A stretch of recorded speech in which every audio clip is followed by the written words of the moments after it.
Hello, this is Mr. Martin again from Camden High School, continuing our series on building scenic units such as flats and platforms. And in our previous video, we talked about dimensional lumber and some of its characteristics. And during that video, we talked about some of the flaws and weaknesses with dimensional lumber. So now we're going to talk about lumber byproducts, specifically some sheet goods that we use commonly in theater that will help us overcome some of the weaknesses of regular dimensional lumber. So most commonly, what we're going to find is a substance called plywood, okay? And what I have here is a variety of plywood called Luan. And what you'll note is you don't see the big knots in that. It comes in various thicknesses, okay? Now the reason it's called plywood, and I want to get this nice and up close for you, is if you look at the edge or end of plywood, what you're going to notice is it has different layers or plies, okay? There will be an accompanying video that you can watch if you're on our particular Canvas program about how plywood is made, but essentially it's peeled off in great big sheets. Okay, and those sheets then are laminated together. Okay, now this particular one is a fairly high grade plywood. We know it is because we're not seeing any knots. This is also 3/4 of an inch thick. Note that it has 5 layers. Plywood will always have an odd number of layers. And note, as we'll look at this piece, another piece, pretty good stuff that's been used for other things. The direction of the 2 outside layers, the grain will always run the same way. Then what they do is they take and they run the grain of the interior pieces perpendicular, so at a 90 degree. Now, we said that lumber tends to be pretty strong one direction and very weak another. One of the aspects of plywood is that it overcomes some of that weakness. So while plywood is still a little bit stronger one direction than the other, a lot of that's negated by the fact that we've alternated the grain. That also means it's a lot less likely to warp, bend, or twist.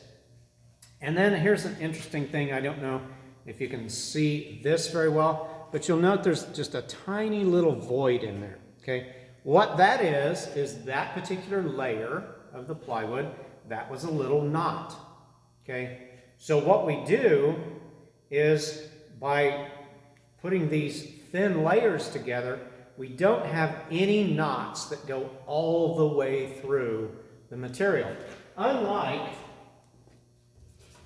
some of our other stuff, our dimensional wood, whereas you can see it becomes very weak and the grain goes all the way through and it can split. Okay, that's because around these knots. But by taking those thin layers, we've increased both the stability and the strength of our material.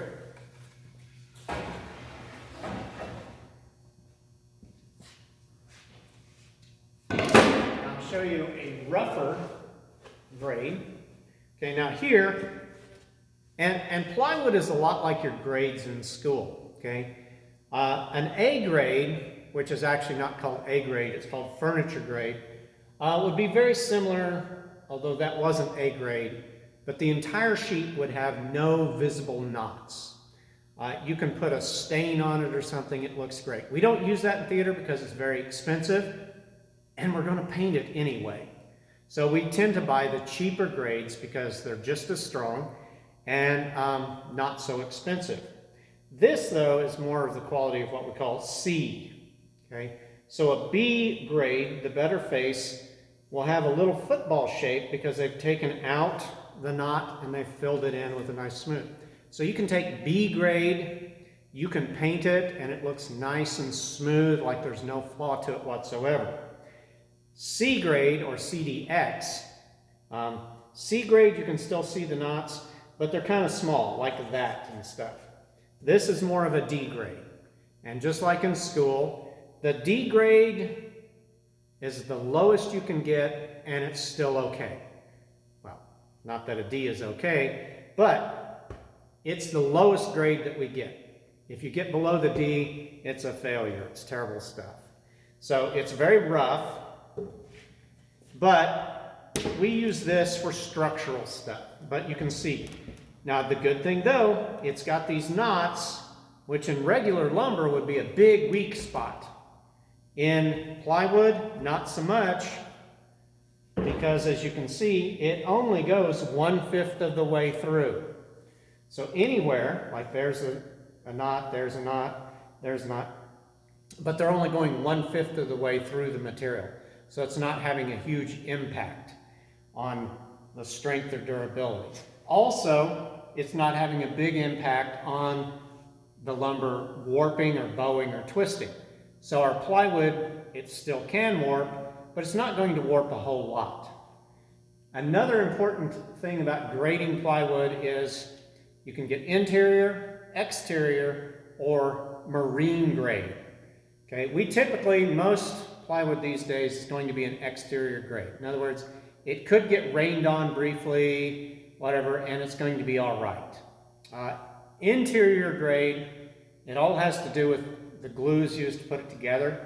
Interior grade, probably going to fall apart, all bubble up. Marine grade, we only use for outdoor theater, like Starlight Theater or something where we've got outside sets. We might want to use marine grade because it's what's used on boats. And it can get soaking wet and it's not going to fall apart. It's not going to lose any structural strength. But for most of our applications, we don't need to spend the extra money on marine grade. So typically we're going to use regular plywood or a regular exterior grade.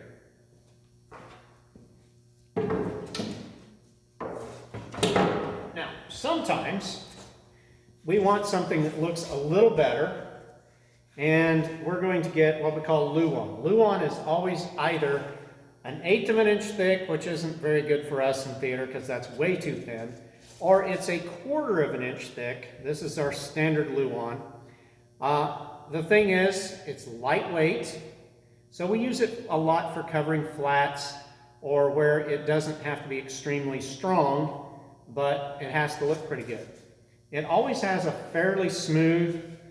For this one, this is the little bit rougher side, which isn't very rough, and we've up and painted this side for a past set.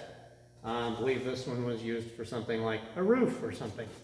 But it tends to be nice and smooth. It isn't quite as strong as plywood since its interior layer is just one. It's only 3 plies thick, but it's very, very useful for us. Then, on occasion, we will use something, not usually for covering flats because it's heavy, but often for going over plywood on a platform. Masonite, or what some people call hardboard. Now this is made by, remember when we said dimensional lumber, they planed it? They've taken that sawdust, they put it under intense pressure and steam heat, and they've caused the fibers to basically explode.